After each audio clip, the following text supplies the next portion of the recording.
বন্যার জল দেখতে গিয়ে পুকুরে ডুবে মৃত্যু হলো দ্বিতীয় শ্রেণীর ছাত্রীর। হৃদয় বিদারক দুর্ঘটনা। বন্যার জল দেখতে গিয়ে পুকুরে পড়ে মৃত্যু হলো মাত্র 7 বছর বয়সী এক ছাত্রীর।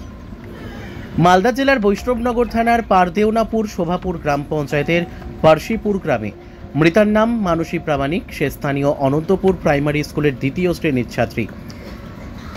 তার বাবা সঞ্জয় প্রামাণিক পেশায় ভিন রাজ্যের শ্রমিক। স্থানীয় সূত্রে জানা গিয়েছে, বুধবার সন্ধ্যায় বাড়ির পাশের এলাকায় 4 থেকে 5 জন শিশু একসাথে বন্যার জল দেখতে গিয়েছিল। সেই সময় পা পিছলে পুকুরে পড়ে যায় মানসী। সঙ্গে থাকা শিশুরা দৌড়ে গিয়ে বিষয়টি জানায় তার পরিবারকে। খবর পেয়ে ছুটে আসেন পরিবার ও গ্রামবাসীরা। তৎপরতার সঙ্গে সঙ্গে উদ্ধার করা হয় মানসীকে। ঘটনার খবর দেওয়া হয় বৈষ্ণবনগর থানার কুম্ভীরা ফাঁড়িতে। পুলিশ দ্রুত ঘটনাস্থলে পৌঁছে শিশুটিকে নিয়ে যায় বেদরাবাদ গ্রামীণ হাসপাতালে, কিন্তু সেখানে কর্তব্যরত চিকিৎসক মানসীকে মৃত বলে ঘোষণা করেন। পরদিন বৃহস্পতিবার মৃতদেহ ময়না তদন্তের জন্য পাঠানো হয় মালদা মেডিকেল কলেজ ও হাসপাতালে। পরিবারের একমাত্র সন্তানকে হারিয়ে শোকের ছায়া নেমে এসেছে গোটা এলাকায়। মালদা থেকে বিশ্বজিৎ মণ্ডলের রিপোর্ট, এস নিউজ বাংলা। ওনার বাচ্চার একটাই ছিল, একমাত্র সন্তান ছিল, সন্তান আর ওনার কেউ নেই। ছেলে মেয়ে একটাই ছিল, ওইটাই ছেলে মেয়েকে জানো খুব তাড়াতাড়ি নিয়ে আসে, সরকারের লোক হয়ে গেছে। বাবা দেখেনি ওনারা খুবই অসহায় মানুষ। দিন খাটে দিন আপনার বিদেশ খেটে এসে এখন অব্দি বাচ্চাকে দেখতে পাইনি, দেখতে চাই। স্কুল থেকে বাচ্চাটা এসে বন্যার জল দেখতে গেছিল, দিয়ে যাওয়ার পর 3 জন যে একটা বাচ্চা যে মানসী পরমাণিক আছে, ও বাচ্চাটা ডুবে গেছে। আর 2টা বাচ্চা মিলে দেখছিল। কোথায় গিয়েছিল জল দেখতে? বন্যার জল দেখতে। কবে? কালকে 2:30টার সময়। দিয়ে এখন কি অবস্থায় রয়েছে? এখন অবস্থা ভালো নেই, ওদের বাড়ির তো অবস্থা ভালো নেই, আপনারা দেখে নেবেন বাড়ির অবস্থা। এখন পোস্টমর্টমে নিয়ে গেছে ওইখানে, তো এখন টাকা চাইছে, কোথা থেকে এটা দিবে? তো সরকারের কাছে কি চাইছেন? আমরা চাই এটা কি বাচ্চা যেন ভালো সুস্থ, মানে এখন তো মারা গেছে, ভালো করে বাড়ি চলে আসুক, এখানে নেয় বা কিছু করা যাক। আপনার নাম? লক্ষ্মী মাহাতো। আপনি? এখানে কিভাবে ডুবেছিল? কিভাবে ডুবেছিল? ডুবেছে বন্যার জল দেখতে গিয়ে ছেলেটা ডুবেছে। কবে? কালকে তখন 2:30টায় বাজে, মানে 2টার সময় তো এসছে ছেলেটা স্কুল থেকে। কোন ক্লাসে পড়ে? 3 বয়স কত? পড়েছে জি 7 বছর বয়স। তো কালকে কি হয়েছিল পুরো ব্যাপারটা আরেকবার বলবো? স্কুল থেকে এসে বন্যার জল দেখতে গেছিল মেয়েটা। কতজন মিলে? 3 জন মিলে। দিয়ে তারপরে 2টা বাচ্চা উপরে আছে, আর ও জল দেখতে নেমেছে। জল দেখতে যাওয়ার পরে হাফ ডুব খেলছে, তখন ওই ছেলে 2টা বলছে কি আমার দিদি ডুবে গেল, দিদি ডুবে গেল। তো আর কি ভাষা অন্য বুঝতে পারছে না আমাদের ছেলে পিলে। তখন বাড়ি এসছে ছেলেগুলা কাঁদতে কাঁদতে, দিয়ে বলছে কি দিদি ডুবে গেল। তখন ওর মা কাঁদতে কাঁদতে যাচ্ছে কি যে আমার ছেলে ডুবে গেল। তারপরে কি করলেন? তারপরে ওখানে পাট জাগ দিছিল, তো একটা ছেলে বলছে কে ডুবে গেল, বলছে তো কোনখানে ডুবেছে রে? কইছে এই জায়গাখানে। দিয়ে ও ডুব মেরে দেখছে তো মাটিকে মেরে মেয়েটা বসে আছে, দিয়ে ওকে চেনে উঠাচ্ছে। তো দেখছে বলছে কি এটা তো ছেলে সঞ্জয়ের। তারপরে কি করলেন আপনারা? তারপরে ঘোরাঘুরি করেছে সবাই। পুলিশ প্রশাসন এসেছিল? তখন প্রশাসন আসেনি, সিভিল ছিল বলে ঘাটে। তারপরে হসপিটাল নিয়ে গেছিলেন?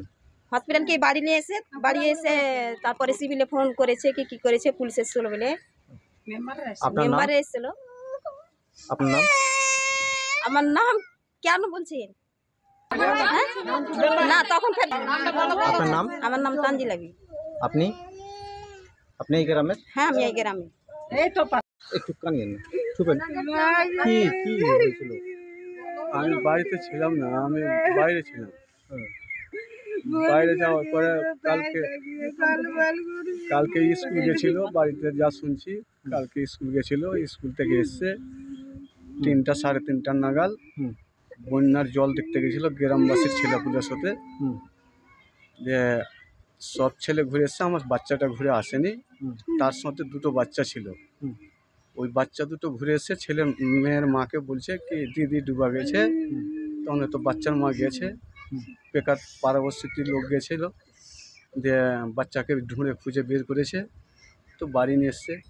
বাড়ি নিয়ে এসে আমি তারপরে আমি খোঁজ পাই, খবর পেয়ে আজকে আমি সকালে এসেছি। আপনি বাইরে কি কাজ করেন? বাইরে এমনি রাজমিস্ত্রির কাজ করি, লেবারি। তো দিয়ে- বাড়ি 7টার সময় এসে আমার মেয়েকে আমি দেখতে পাইনি এখনো উপস্থিত কোথায় আছে। আর সরকারের হ্যাঁ।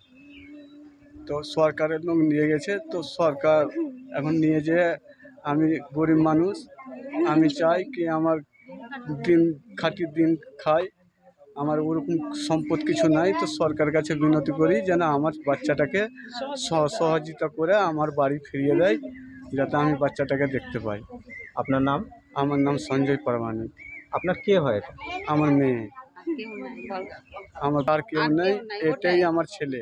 ছেলে বলেন তাও আর মেয়ে বলেন তাও, এটাই একমাত্র? একমাত্র এটাই, আমার আর কেউ নাই। ঘটনাটা একটু বিস্তারিত বলুন। ঘটনাটা হয়েছে কি যে ছেলেটা ওখানে মানে নদীর জল দেখতে গেছিল, তারপরে কেমন করে পানিতে পড়ে গেছিল, যে ছেলেটা মারা গেছে।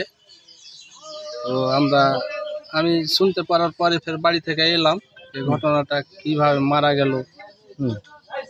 তো জিনিসটা জানি, তো জানতে পারলাম কি যে ছেলেটা ঘুরতে এসেছিল, ঘুরতে এসে কেমন করে জলে পড়ে গিয়ে মারা গেছে।